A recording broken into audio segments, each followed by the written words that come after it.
William and Harry, are they, as they say, back together again? Hi, good morning, Neil Sean here in the heart of London.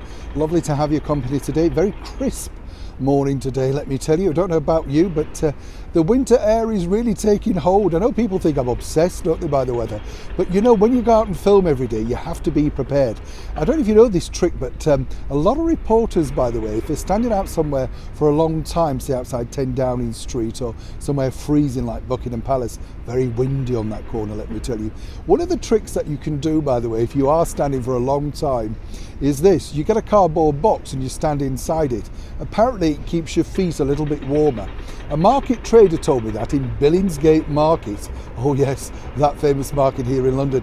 Does it work? No, I'm not so sure. One thing though that we are very sure about is your breaking royal story of the day. Now let me explain. As we know, Prince Harry and Prince William have had a rather fractious 2021. Will it get any better in 2022? It all remains to be seen.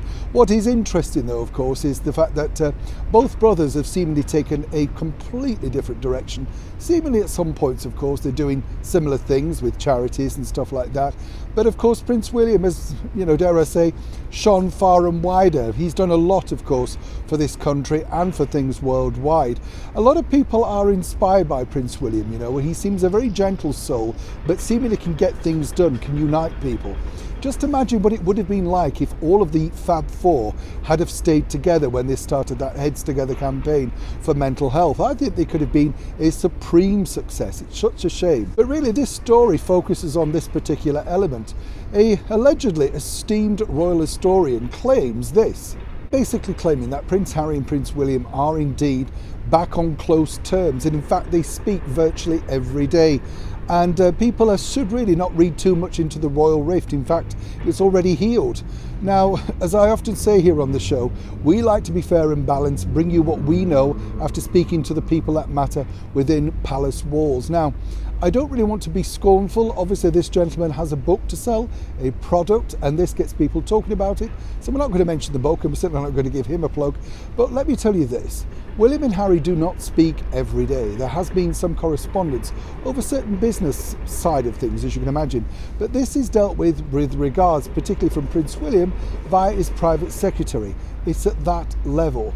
Sadly for the brothers now to get back on speaking terms, and I know this is something that Kate Middleton would love to happen, and I say Kate Middleton as I know because lots of people you know her as that rather than Catherine, Duchess of Cambridge. What is interesting, of course, is this. Obviously the brothers would like to be together. There is that element, you know, brothers are brothers, you have your fights, you move on, all of that sort of stuff. But what happened at the beginning of this year is far harder for William to get over than apparently the Duchess of Cambridge. She's, as I've said before here on the show, far more forgiving. So when you do read these particular stories about how the brothers are back on track, everything's going well, much as I'd like to say that is the truth, sadly, here on this channel, we can tell you it's far from the truth. But as they often say, and people love this phrase, don't they? It's a work in progress. Neil Sean in the very heart of London.